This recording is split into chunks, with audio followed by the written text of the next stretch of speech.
Local బాడీల్లో Congress కి BRS కి ఓట్లు అడిగే హక్కు లేదన్నారు బీజేపీ స్టేట్ చీఫ్ రామచంద్రరావు. స్థానిక ఎన్నికలు జరగవన్న ఈటెల కామెంట్స్ ఆయన వ్యక్తిగతమన్నారు. రాష్ట్రంలో ఎన్నికలు జరగాలని కోరుకుంటున్నట్లు తెలిపారు. కరీంనగర్లో స్థానిక ఎన్నికలపై బండి సంజయ్తో కలిసి భేటీ అయ్యారు. లోకల్ బాడీ ఎన్నికల్లో అభ్యర్థుల ఎంపిక ప్రక్రియ ప్రారంభమైందన్నారు. ముందుగా జెడ్పీటీసీ అభ్యర్థులను డిక్లేర్ చేస్తామన్నారు రామచంద్రరావు.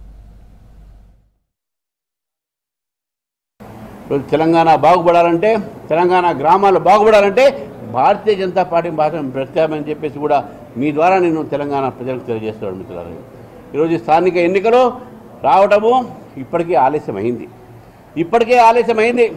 భారతీయ జనతా పార్టీ ముందు నుంచి చెప్తా ఉన్నది, మీరు రిజర్వేషన్ చేస్తే మేము సపోర్ట్ చేస్తాం, మీరు నోటిఫికేషన్ చేస్తే మేము సపోర్ట్ చేస్తాం, మీరు చట్టాన్ని సవరణ చేస్తే మేము సపోర్ట్ చేస్తాం.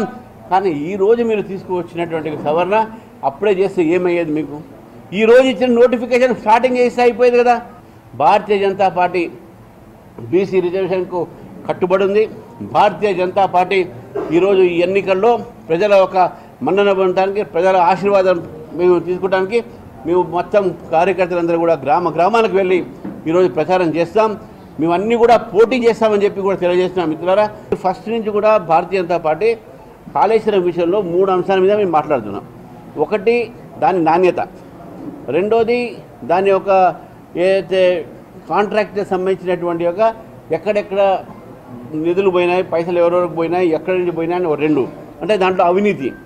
మూడోది దాంట్లో జరుగుతున్నట్టు ఎంతవరకు ప్రజలకు రైతులకు లాభాలు వచ్చి దాని మీద రావాలని చెప్పి ఈ 3 మీద మనం అడుగుతూ ఉన్నాం. కానీ మొన్న పీసీ ఘోష్ కమిషన్ ఏతుందో అది కేవలము మేడిగడ్డ డ్యామ్ సేఫ్టీ మీదనే వాళ్ళు మాట్లాడారు.